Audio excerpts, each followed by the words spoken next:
வணக்கம் எல்லாருக்கும். நாங்கள் அக்னி பறவைகள். நாங்கள் தமிழரின் இறையாண்மைக்கும் சுயநின உரிமைக்காகவும் போராடுகிறோம். இப்போது மே மாதம் பட்டுக்கோட்டை தீர்மானம் எழுதப்பட்டு 50 வருஷம் ஆகுது. அதனால 50 இயர்ஸ் நாங்கள் தொடங்குறோம். இனி உங்களோட கடமை தொடங்குது.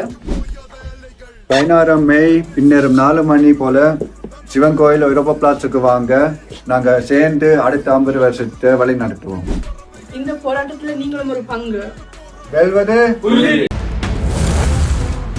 இது சுவிஸ் தமிழ் டிவியின் இன்றைய பிரதான செய்திகள். செய்தி ஆசிரியர் தேவாமதன். செய்திகளை வாசிக்கும் நான் துரையப்ப வினோத் கண்ணன். முதலில் தலைப்புச் செய்திகள். பாசலில் துப்பாக்கிச் சூடு, 27 வயது இளைஞர் காயம். பெர்ன் கண்டோனில் தொடர்ந்து முன் தள்ளப்பட்டு உயிரிழந்தவர் அடையாளம். சுவிட்சர்லாந்தில் கைது செய்யப்பட்ட சர்வதேச போதைப்பொருள் கும்பல் தலைவன். சமூக வலைதள ஆபத்தான சேலஞ்ச் குறித்து பெர்ன் காவல்துறை எச்சரிக்கை. திருடப்பட்ட பைக் மற்றும் நகைகளுடன் 2 கைது. சுவிட்சர்லாந்தில் பேபி கேட்ச் திட்டம் குழந்தை உயிர்களை காப்பாற்றுகிறது. தொடர்பான விரிவான செய்திகள். புதுசா கார் வாங்கணும்னு நினைச்சாலே தலைவலிதான். இன்சூரன்ஸ், லீசிங், பேப்பர் ஒர்க் எல்லாத்துக்கும் அலையறத நினைச்சா வெறுப்பா வருது. இப்படி எதுக்குமே நீங்க அலைய தேவையில்ல. கார் வாங்குற தொடர்பா எல்லா வேலைகளையும் நாங்களே பண்ணி உங்க வீடுகளுக்கே டெலிவரியும் பண்றோம். இப்போவே ஸ்கை ஆட்டோ ஆகிய நிறுவனத்தை அழைங்க. சுவிட்சர்லாந்தின் பாசல் நகரில் இன்று அதிகாலை இடம்பெற்ற துப்பாக்கிச்சூட்டு சம்பவத்தில் 27 வயதுடைய இளைஞர் ஒருவர் காயமடைந்துள்ளார். அதிகாரிகள் வெளியிட்ட தகவலின்படி அடையாளம் தெரியாத நபர் ஒருவர் இளைஞரை நோக்கி துப்பாக்கியால் சுட்டதாக தெரிவிக்கப்பட்டுள்ளது. சம்பவ இடத்துக்கு அவசர மீட்புக் குழுக்கள் சென்றபோது காயமடைந்த நபர் இன்னும் சுய நினைவோடு இருந்ததாக கூறப்படுகிறது. பின்னர் அவர் உடனடியாக மருத்துவமனைக்கு கொண்டு செல்லப்பட்டு சிகிச்சைக்கு அனுமதிக்கப்பட்டார். அவரது தற்போதைய உடல்நிலை குறித்து வெளியே தகவல்கள் இல்லை. துப்பாக்கிச்சூடு நடத்திய நபர் மின்சார ஸ்கூட்டரில் தப்பிச் சென்றதாக தெரிவிக்கப்பட்டுள்ளது. தற்போது அவரை தேடும் பணியில் காவல்துறை தீவிரமாக ஈடுபட்டுள்ளது. இந்த சம்பவத்தின் பின்னணி மற்றும் தாக்குதலுக்கான காரணம் குறித்து பாசல் பப்ளிக் ப்ராசிக்யூட்டர்ஸ் ஆபீஸ் விசாரணையை ஆரம்பித்துள்ளது. சுவிட்சர்லாந்தின் பெர்ன் கண்டோனில் உள்ள பக்டோஃப் தொடருந்து நிலையத்தில் இடம்பெற்ற கொடூர சம்பவத்தில் உயிரிழந்த நபரின் அடையாளம் அதிகாரப்பூர்வமாக உறுதியானது. பெர்ன் கண்டோனில் காவல்துறை வெளியிட்ட தகவலின்படி உயிரிழந்தவர் 47 வயதான யுக்ரைன் நாட்டைச் சேர்ந்த நபர் ஆவார். அவர் பெர்ன் கண்டோனில் வசித்து வந்ததாக கூறப்படுகிறது. கடந்த வியாழனன்று இரவு சுமார் 8:30 அளவில் பக்டோஃப் தொடருந்து நிலையத்தில் இந்த சம்பவம் நேர்ந்தது. ஆரம்ப விசாரணைகளின் அடிப்படையில் உயிரிழந்த நபர் மற்றொரு ஆணும் அப்போது நிலையத்தில் இருந்ததாகவும் இருவரும் மதுபோதையில் இருந்ததாகவும் கூறப்படுகிறது. அவர்களுக்கு இடையில் ஏற்பட்ட வாக்குவாதம் பின்னர் கடுமையான மோதலாக மாறிய நிலையில் சந்தேக நபர் அந்த நபரை தொடர்ந்து பாதையில் தள்ளியதாக விசாரணையில் தெரிய வந்தது. அதேவேளை வந்த சரக்கு தொடர்ந்து அவரை மோதி உயிரிழப்பு ஏற்பட்டதாக அதிகாரிகள் தெரிவித்தனர். இந்த சம்பவம் தொடர்பில் முதலில் கைதான ஒருவர் பின்னர் விடுவிக்கப்பட்டார். ஆனால் பின்னர் கைது செய்யப்பட்ட மற்றொரு நபருக்கு எதிராக தடுப்பு காவல் கோரி எமென்டல் ஓபரார்கோ ரீஜனல் பப்ளிக் ப்ராசிக்யூட்டர்ஸ் ஆபீஸ் நீதிமன்றில் மனு தாக்கல் செய்தது. தற்போது பெர்ன் கண்டோனல் போலீசார் மற்றும் அரசு தரப்பு வழக்கறிஞர் அலுவலகம் இணைந்து சம்பவத்தின் முழு பின்னணி மற்றும் கைது செய்யப்பட்ட நபரின் பங்கு குறித்து தீவிர விசாரணைகளை முன்னெடுத்து வருகின்றனர். மேலும் சம்பவம் இடம்பெற்ற நேரத்தில் பக்டோஃப் நிலையத்தின் 2 மற்றும் 3ஆம் தளங்களுக்கு இடையிலான பகுதியில் இருந்திருக்கக்கூடிய இளம் பெண் மற்றும் இளம் ஆண் ஒருவரை விசாரணைக்காக முன்வருமாறு காவல்துறை கேட்டுக் கொண்டுள்ளது. சம்பவம் தொடர்பான தகவல்கள் இருப்பவர்கள் 41 31 30 326 31 என்ற எண்ணிற்கு தொடர்பு கொள்ளுமாறும் அதிகாரிகள் அறிவுறுத்தினர். சுவிட்சர்லாந்தை மையமாக கொண்டு செயற்பட்டதாக சந்தேகிக்கப்படும் சர்வதேச போதைப்பொருள் மற்றும் பண மோசடி வலை அமைப்பு ஒன்றை இலக்காக கொண்ட பெரிய அளவிலான கூட்டு நடவடிக்கையில் பல முக்கிய நபர்கள் கைதாகினர். NDLEA என்ற நைஜீரிய போதைப்பொருள் தடுப்பு அமைப்பு, ட்ரக் என்போர்ஸ்மென்ட் அட்மினிஸ்ட்ரேஷன் மற்றும் சுவிட்சர்லாந்து, பிரான்ஸ், கிரீஸ் ஆகிய நாடுகளின் அதிகாரிகளோடு இணைந்து இந்த சர்வதேச நடவடிக்கை மேற்கொண்டது. விசாரணைகளின் அடிப்படையில் ஐரோப்பா மற்றும் நைஜீரியாவுக்கு இடையே செயற்பட்ட இந்த குற்றவியல் வலை அமைப்பு பல கோடி சுவிஸ் பிராங்குகள் மதிப்பிலான சட்டவிரோத பண பரிவர்த்தனைகள் மற்றும் போதைப்பொருள் வர்த்தகத்தில் ஈடுபட்டிருந்ததாக கூறப்படுகிறது. இந்த நடவடிக்கையின் போது குற்றவியல் அமைப்பின் தலைவராக சந்தேகிக்கப்படும் AS என்ற நபர் சுவிட்சர்லாந்தில் கைதானார். அதே சமயம் அவரோடு தொடர்புடையதாக கூறப்படும் 34 மற்றும் 28 வயதான 2 பெண்களும் கடந்த ஏப்ரல் 28 கைதாகினர். பல மாதங்களாக பல்வேறு நாடுகளில் இடம்பெற்ற விசாரணைகளின் மூலம் போதைப்பொருள் கடத்தல் மற்றும் நிதி குற்றங்களிலிருந்து கிடைத்த பணத்தை மறைக்கும் மிகப்பெரிய பண மோசடி அமைப்புடன் AS தொடர்புடையவர் என அதிகாரிகள் தெரிவித்துள்ளனர். இந்த வலை அமைப்பு போலி நிறுவனங்கள், இடைத்தரகர்கள் மற்றும் பிரதிநிதிகள் மூலம் செயற்பட்டதோடு பல வங்கிக் கணக்குகள் மற்றும் கிரிப்டோ கரன்சி முகவரிகள் வழியாக சட்டவிரோத பண பரிவர்த்தனைகளை மறைத்து வந்ததாக விசாரணையில் தெரிய வந்துள்ளது. மேலும் நைஜீரியாவின் டெல்டா மற்றும் அபூஜா பகுதிகளில் உள்ள 3 ஹோட்டல்கள் உள்ளிட்ட பல சொத்துகள் இந்த குற்றவியல் வலை அமைப்புடன் தொடர்புடையதாக அடையாளம் காணப்பட்டு பறிமுதல் செய்யப்பட்டன. பல பில்லியன் நைரா மதிப்பிலான சொத்துகளும் அதிகாரிகளால் முடக்கப்பட்டுள்ளன. இந்த நடவடிக்கை குறித்து கருத்து தெரிவித்த NDLEA தலைவர் ஜெனரல் முகமது பூபா மர்வா, பல ஆண்டுகளாக பல நாடுகளில் இடம்பெற்ற இந்த விசாரணையின் வெற்றி நைஜீரியாவின் பாதுகாப்பு மற்றும் பொருளாதாரத்தை அச்சுறுத்தும் குற்றங்களுக்கு எதிராக பூஜ்ய சகிப்புத்தன்மை கொள்கை தொடரும் என்பதை தெளிவாக காட்டுகிறது என்றார். மேலும் உலகின் எந்த பகுதியில் மறைந்திருந்தாலும் போதைப்பொருள் கடத்தல் மற்றும் அதனோடு தொடர்புடைய நிதி குற்றங்களில் ஈடுபடுவோருக்கு எதிராக நடவடிக்கை எடுக்கப்படும் என்று எச்சரித்தார்.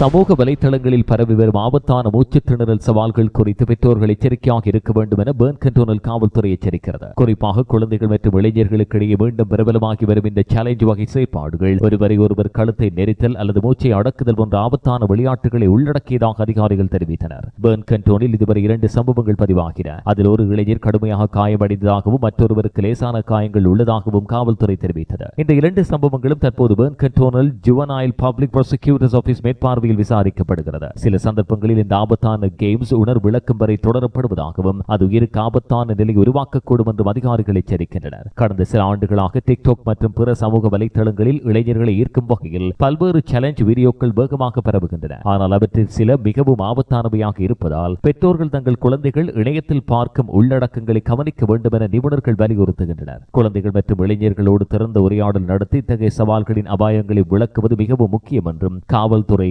அறிவுறுத்தியது.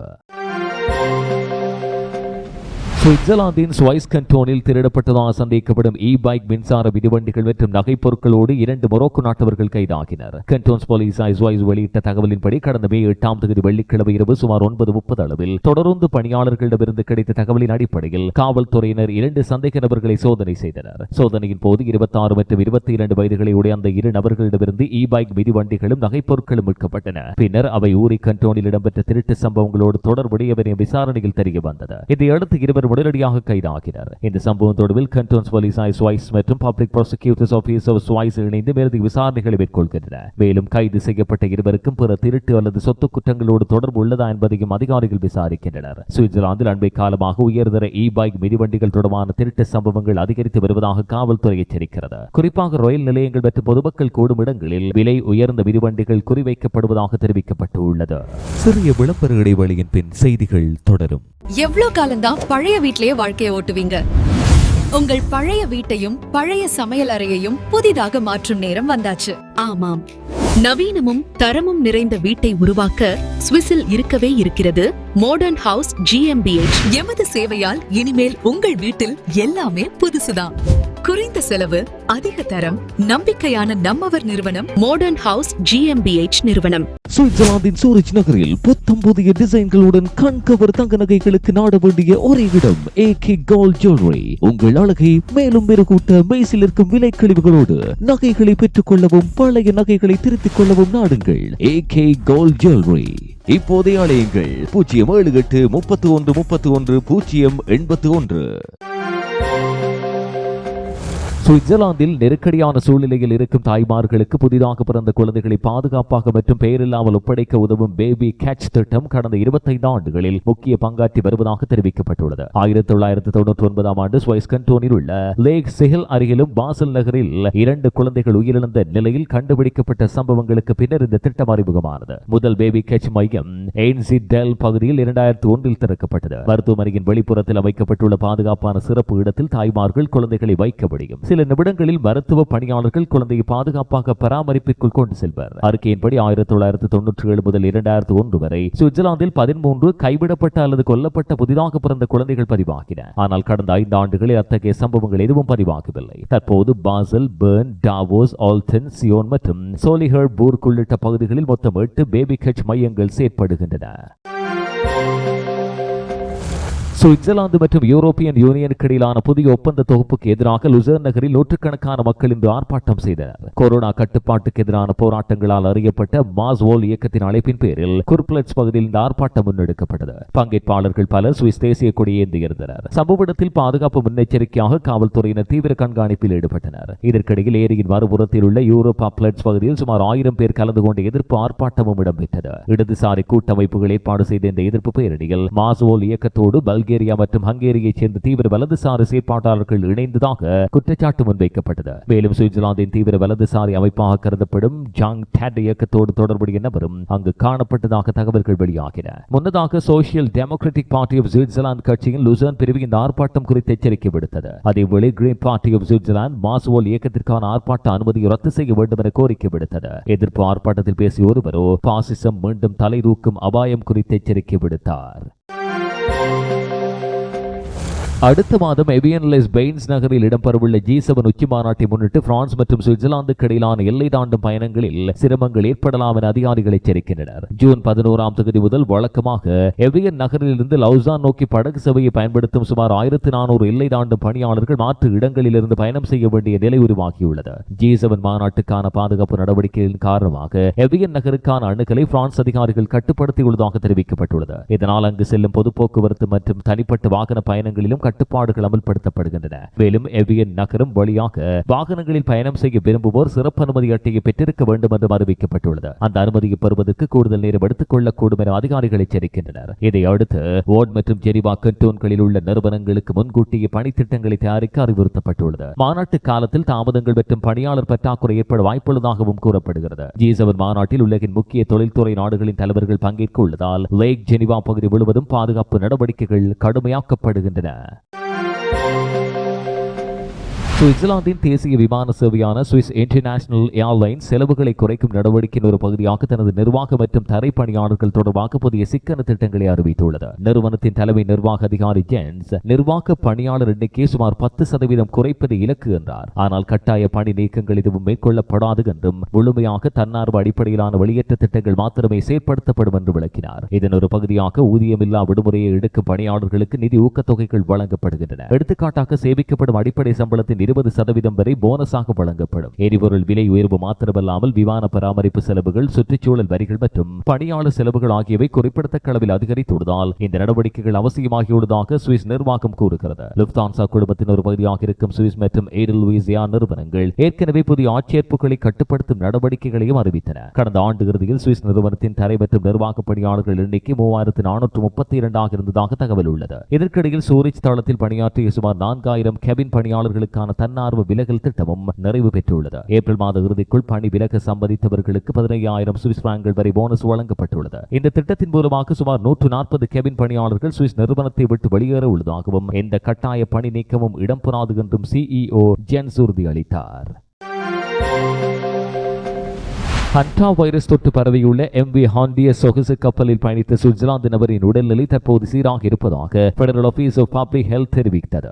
FOPH இயக்குனர் அனில் லெவி அளித்த தகவலின்படி பாதிக்கப்பட்டவர்களுடன் தொடர்பில் இருந்த அந்த சுவிஸ் நபர் தற்போது நலமாக உள்ளார். கப்பல் விரைவில் டெனரைஃப் துறைமுகத்தை அடைய உள்ள நிலையில் அடுத்த கட்ட மருத்துவ நடவடிக்கைகளை வேர்ல்ட் ஹெல்த் ஆர்கனைசேஷன் தீர்மானிக்க உள்ளது. ஓஷியன் வைட் எக்ஸ்பெடிஷன்ஸ் நிறுவனத்தின் தகவலின்படி தற்போது கப்பலில் புதிய அறிகுறிகளோடு யாரும் இல்லை. WHO வெளியிட்ட தகவலின்படி இதுவரை 6 உறுதிப்படுத்தப்பட்ட ஹண்டா வைரஸ் நோயாளிகளும் 2 சந்தேக நோயாளிகளும் பதிவாகியுள்ளனர். இவர்களில் 3 உயிரிழந்தனர். இதற்கிடையில் பாதிக்கப்பட்ட சுவிஸ் நபர் யூனிவர்சிட்டி ஹாஸ்பிட்டல் சூரிச் மருத்துவமனையில் சிகிச்சையில் உள்ளார். அவரது நிலைமை நிலையானதாக மருத்துவமனை தெரிவித்துள்ளது. அவரது மறைவு முன்னெச்சரிக்கையாக தனிமைப்படுத்தப்பட்டார். மேலும் ஜெனீவா பகுதியில் வசிக்கும் மற்றொரு நபரும் வீட்டில் தனிமைப்படுத்தலில் உள்ளதாக அதிகாரிகள் தெரிவித்தனர். இந்த சுவிஸ் தமிழ் டிவியின் இன்றைய பிரதான செய்திகள் நிறைவுக்கு வருகின்றன. இதுபோன்ற மேலதிக செய்திகளை பார்வையிட எங்களுடைய இணையதளமான swistamil24.com அணுகுங்கள். வணக்கம்.